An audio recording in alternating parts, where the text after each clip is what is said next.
Hey everybody, it's Aluna Michaels, Esoteric Astrologer, coming at you to talk to you about April 2018. And okay, let's start with this full moon that we're having just pretty much now. I'm doing this on the 2nd of April, yes. And so we had a full moon, like March 31st, April 1st, right there. And what's interesting about it is a full moon is always the sun opposing the moon. But we also had Saturn and Mars in Capricorn. So the sun is in Aries, the moon is in Libra, and then we've got Mars and Saturn making a square to both of those, okay? So, as you know, full moons can, kind of rev up your emotions and make you feel kind of vulnerable and intense and things like this. And especially with something happened to my computer there. With the moon being in Libra, it can be a lot about emotional stuff, about relationships and maybe sometimes finances and stuff, but it's often about relationships. And when Mars and Saturn are involved, especially Mars and Saturn in Capricorn, there can be a lot coming up about your own judgments of yourself or even judgments of the person you're involved with. It's like you could lack compassion for what the other person is going through, whether that's a romantic relationship, family, your marriage, work, people, and just thinking about maybe meditating upon that. A lot of times when you're in a relationship with somebody, interacting with them, what they're struggling with is sort of a theme that you're struggling with too. And that can be something about the Libra moon, full moon issue here. And thinking about the kindness towards yourself about that issue, or if you've ever struggled with that kind of issue, even if it was somebody, cutting you off on the highway or just, well, that's a little dangerous, right? But, if someone's driving slow, I'm from Boston, I can't have to work on people driving slow in front of me. That kind of a thing, like when have you driven slow, or where could they, maybe they're lost or looking for a place, or they're going to turn soon, or they have a little pet in the car and they're driving slow because the doggy's in a carrier and is nervous or something. Like, what could you say? Well, I've done that. I've gone to the vet and my dog's been in the car, or I've not known where I'm going, or somebody else's car and I'm driving really slow. Those are those kind of smaller things to say, yeah, I've driven slow before, even though I'm not doing that right now and I want to go. And same with a deeper relationship. If someone's feeling vulnerable, and even though you're feeling frustrated with them and you're not feeling vulnerable that instant, how could they maybe be displaying a sense of vulnerability, even if they're grumpy or whatever is going on? So the Mars and Saturn working with that full moon can bring up even a theme, because I want to talk about it for all of the month, that looking at your own judgment and where you don't forgive yourself and where you're uncomfortable about your own vulnerabilities, and seeing how you're meeting people who are allowing you to have more self-love because you're extending a compassion for that person. So that theme, so the moon, of course, just kind of happens and off it goes, but it's creating this kind of theme for the month because, so the other thing is that Mercury Mercury's really involved with that full moon as well. So Mercury's retrograde, as you know. So we had the full moon there.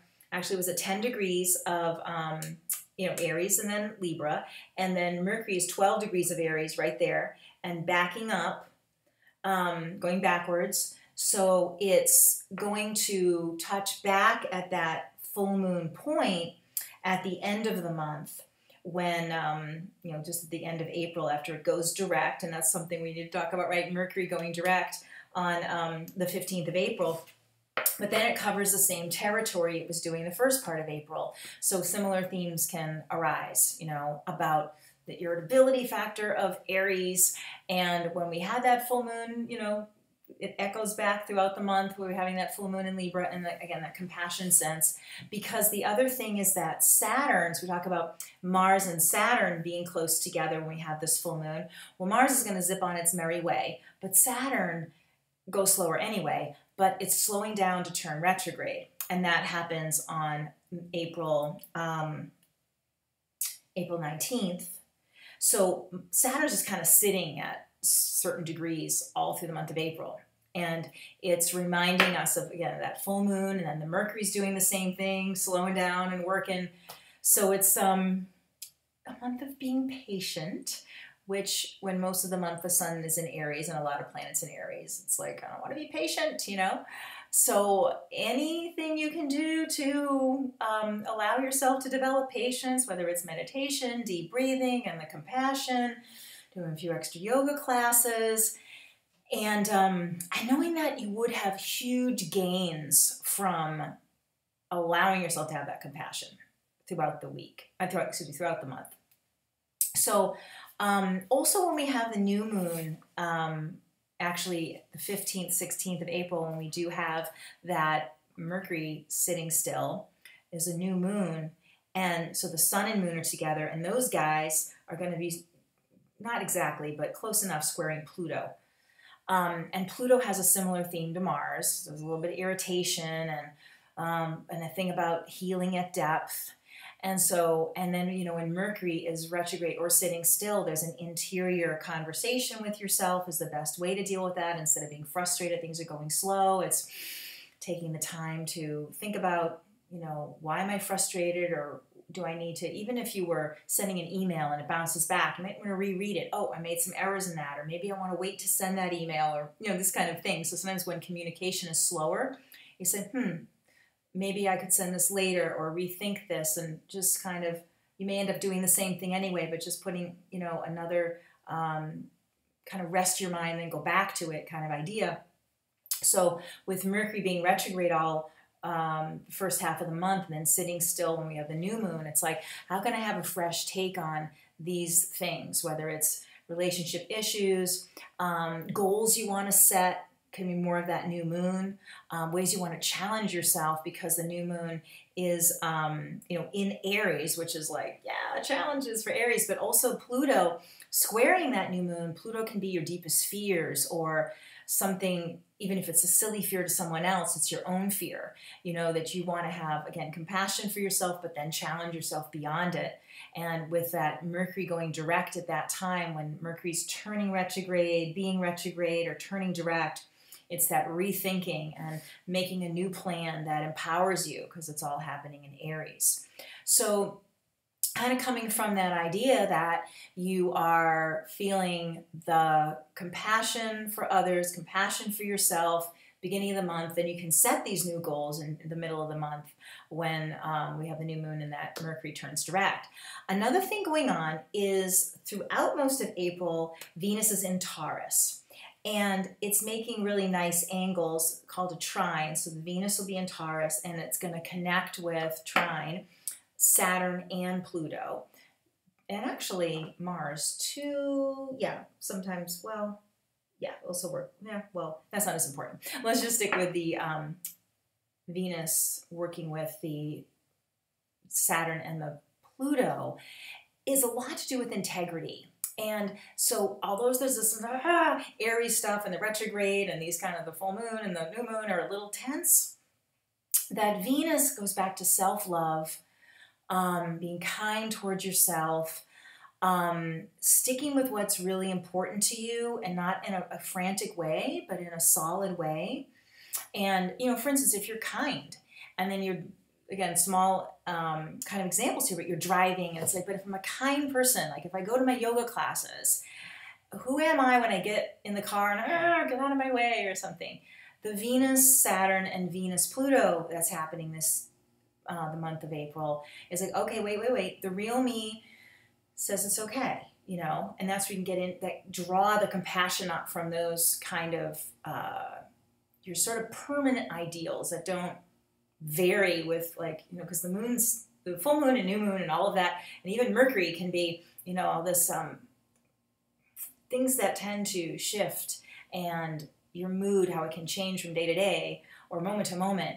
But the Venus showing like the true value system that's underneath those fluctuations, and say, even though I'm irritable right now, my true nature is I want to be kind to this person driving slow, or I'm really irritated with my, you know, my romantic partner or my coworker, but my true nature is I want to find out how can I be compassionate with this person while also keeping us on target with commitment in our relationship, or co-parenting, or we're working in, you know, a business together and how we get our job done.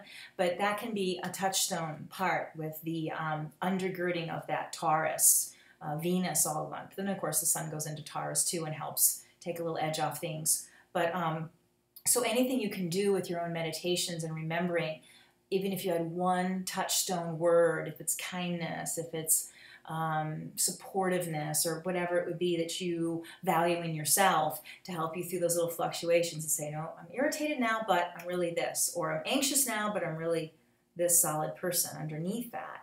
And this thing is going to pass and I'll still be here. So I want to stay behaving as much from this solid place. That could be quite a help.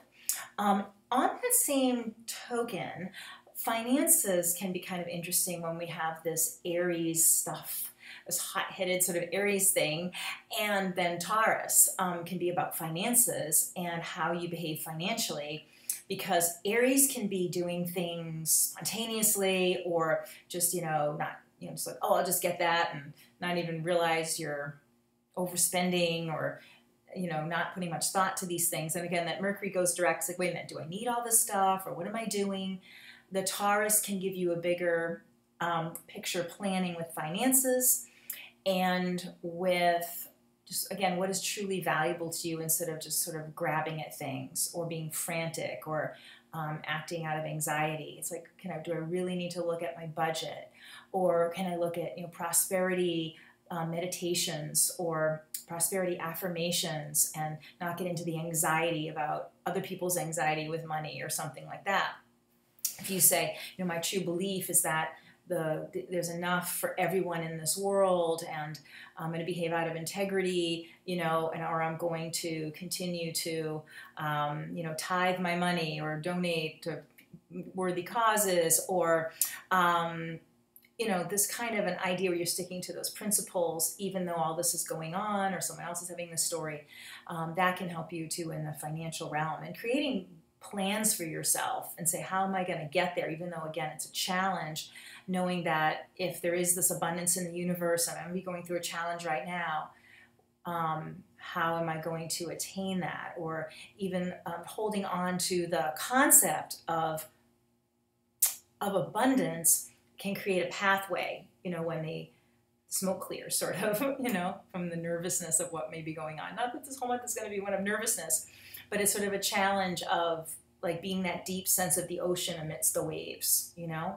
But it can also be fun. I want to put that out too, that the month can also be, you could take risks. If, like, say if you're single, you might take more risks dating somebody you normally wouldn't, or open up and say I love you for the first time to somebody, or try out some new activity that you're nervous about, and just see that there's more to you than you think, or there's more out there in the world than you thought, and there's more to you. So you're bringing more to the world as well with the Aries sort of riskiness of that, you know. And so that can be a good thing with the Aries.